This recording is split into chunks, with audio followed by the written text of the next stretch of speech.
La existencia del demonio es una verdad de fe y el demonio es una criatura real que existe y que tiene influencia en el ser humano. Y para poder, digamos, defenderse del demonio hay que conocerlo. Y para conocer al demonio hay una parte de la teología que es la demonología, y de eso hablaremos hoy en Ver y Creer. La demonología y el demonio. Quédese con nosotros.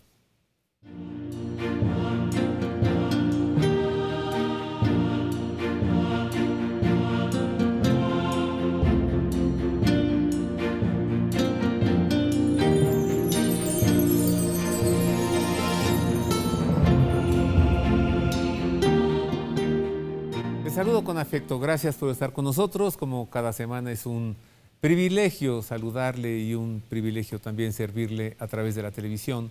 Y qué bueno que la televisión sirva para cosas buenas y para elevar el espíritu, aunque el tema de hoy es de esos temas serios que más vale tratar desde la teología y no desde otras, digamos, disciplinas. Gracias por acompañarnos.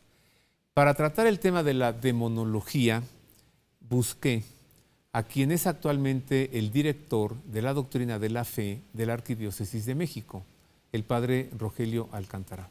Bienvenido, padre Rogelio. Gracias, Roberto, con mucho gusto. Muchas gracias, padre. Entonces, el demonio es una criatura real, existente.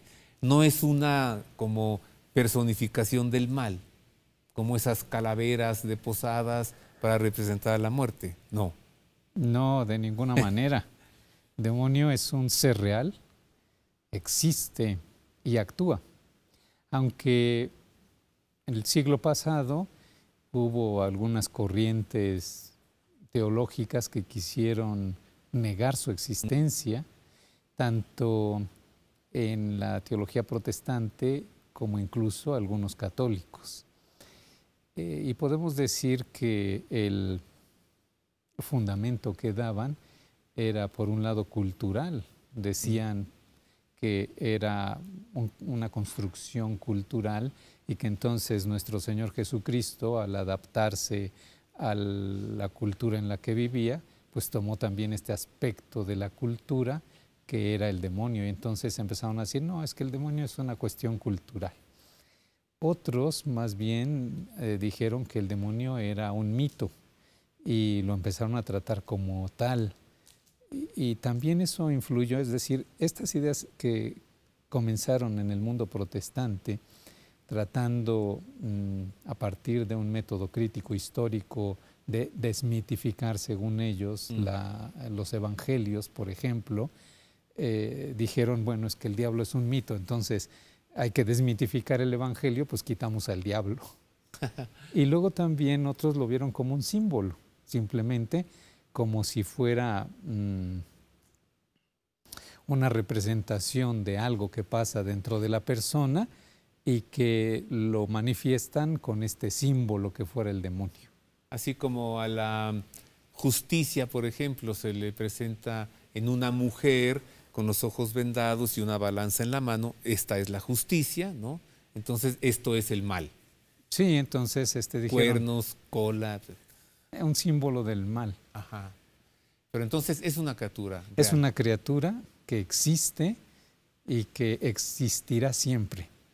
Porque las criaturas espirituales, una vez que Dios las ha puesto en la existencia, nunca dejarán de existir porque una de sus características es la inmortalidad.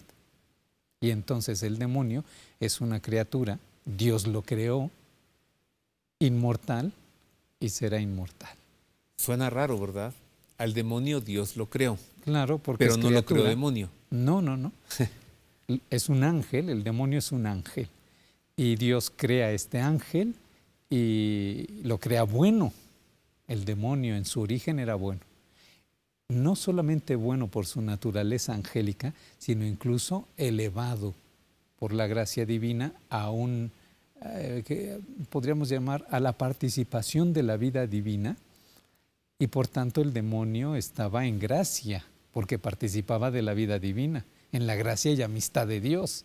Sin embargo, él mismo se hizo malo, es decir, no aceptó los dones que Dios le daba, ni el plan que Dios le proponía, y entonces se puso contra Dios. Y esta elección suya, al oponerlo contra Dios, fue lo que lo hizo malo, moralmente malo. ¿Qué es lo que provocó en el demonio esta rebelión contra Dios? Digamos, ¿qué estaba haciendo Dios como para que el demonio dijera que no, non serviam? Y el padre Rogelio Alcántara ha dicho que el demonio o los demonios son ángeles caídos. Vamos a profundizar en esto, que también es verdad de fe. El Cuarto Concilio de Letrán del año 1215, en referencia a la caída de los ángeles, establece que no todos los ángeles han recibido la perfección sobrenatural para la que están destinados, por lo que algunos de ellos pecaron y fueron condenados para siempre. El diablo y los demás demonios fueron creados por Dios, buenos por naturaleza, pero por decisión propia pecaron y se hicieron malos. El pecado de los ángeles caídos consistió en que, deslumbrado Luzbel por su propia gloria, olvidó su dependencia de Dios y se opuso a ser criatura. Su lucha contra Cristo y toda su obra de redención hace pensar que Lucifer se resistió a reconocer que Cristo es el Hijo de Dios encarnado, el corazón y la cabeza de toda la creación. En la etimología hebrea, Satanás significa el adversario o el acusador, y en el Nuevo Testamento se le identifica como diablo, príncipe de las tinieblas o príncipe de este mundo. El pecado de los ángeles es irremisible, tal y como lo establece la Escritura. Dios no perdonó a los ángeles que pecaron, sino que, precipitándolos en los abismos tenebrosos del Tártaro, los entregó para ser custodiados hasta el juicio. Destruyó a los que no le creyeron, y a los ángeles que no mantuvieron su dignidad los tiene atados con ligaduras eternas bajo tinieblas para el juicio del gran día. Ambos textos reflejan la acción de Dios hacia los ángeles caídos tras haber cometido el pecado de soberbia. Entonces, padre Rogelio, ¿qué pasó con esos ángeles? Se rebelan, caen.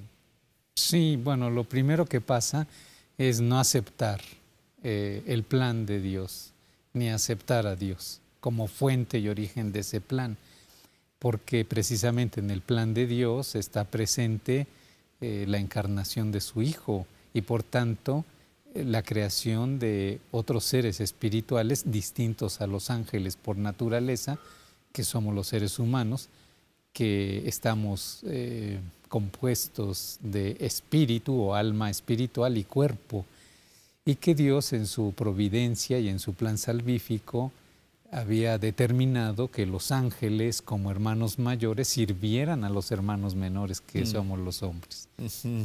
Y aquí efectivamente el grito de Satanás, no te serviré, no te serviré.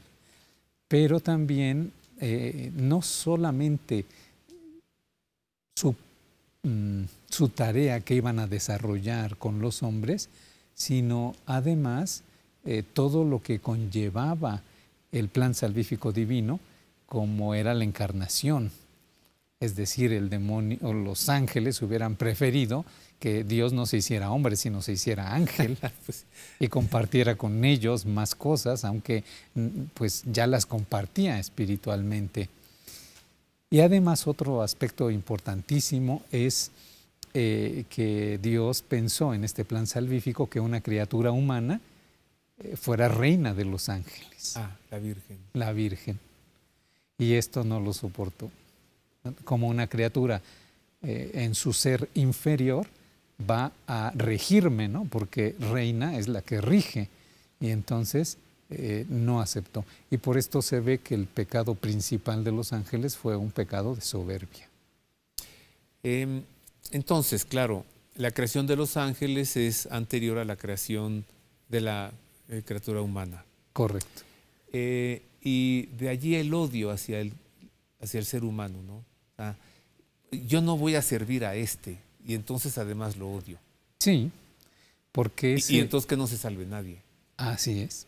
O sea, el pecado de los ángeles es tan profundo que queda inscrito en su misma naturaleza, que la deforma. Por eso los demonios son representados de manera deforme, ¿no? Con cuerpos de animales, pero cabeza de otro animal distinto, cola, alas, o sea, una cosa deforme, porque su pecado los ha deformado en su naturaleza, y cuando se presentan, así se han presentado, deformes.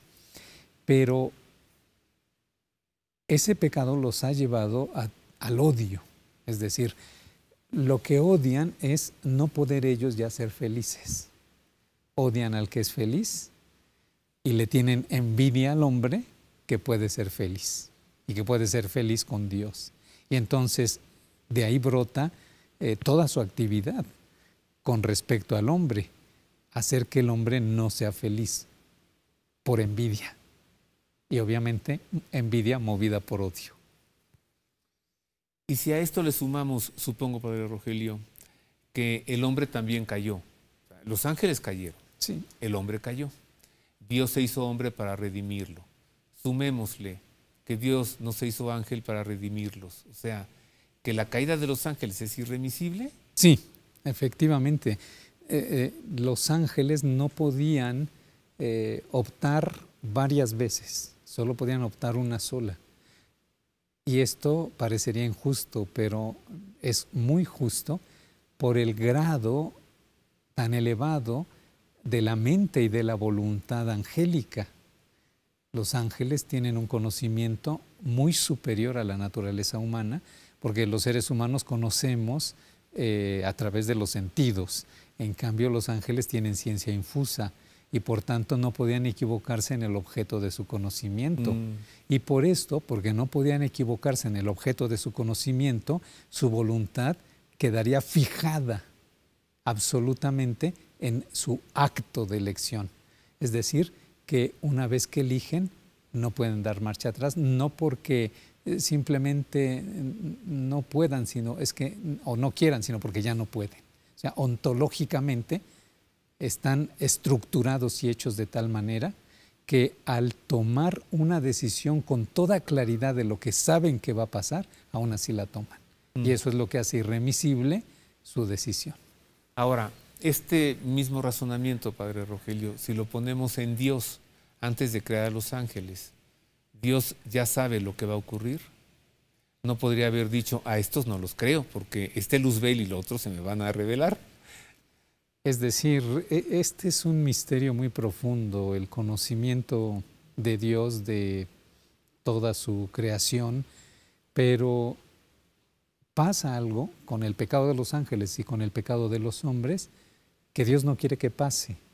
Sin embargo, toda libertad tiene que ser probada, porque no puede nadie gozar de una victoria si no lucha, y la lucha está en la prueba. Se presenta la prueba ante la libertad y el hombre sabe si elige o no para que, si gana, sea coronado. Y entonces la coronación en ambos casos era la participación plena de la vida divina. Por esto los ángeles que optaron por Dios no solamente conservaron su estado de pureza y gracia, sino que fueron elevados a una categoría superior, participando de más cualidades divinas. Similar un poco a lo que sucede con el ser humano que cumple la voluntad de Dios, vive el Evangelio y entonces es elevado a una categoría superior cuando está en los cielos, como un santo. Sí, sí, los santos en el cielo gozan de cualidades divinas. ¿Los santos en el cielo son superiores a los ángeles? No, no. Cada uno en su naturaleza. Ajá. Los ángeles en su naturaleza angélica y los hombres en su naturaleza humana. La Virgen María sí. La Virgen María, al ser la Inmaculada y al ser puesta como reina de los ángeles, en ese sentido está por encima de los ángeles, ajá, aunque en su ser, su naturaleza humana, sea siempre humana. Esto apenas empieza y esto se está poniendo muy, muy bueno. Yo tengo que hacer una pausa. Regresamos con más de El Demonio. Hablemos también al volver de la demonología, ¿no? Para pues conocer al demonio de una manera más auténtica y no a través de cosas que se pueden encontrar por allí. O sea, hay una ciencia que estudia al demonio bien y formalmente. Una pausa. Vuelvo con esto y con más.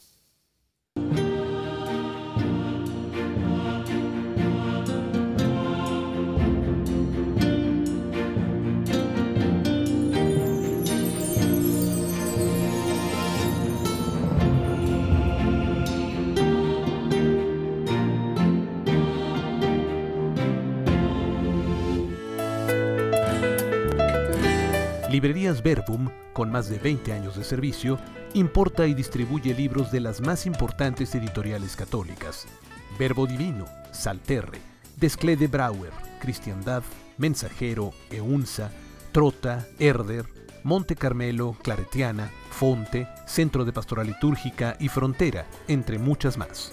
Avenida Cuauhtémoc 1116, Colonia Letrán Valle, Ciudad de México.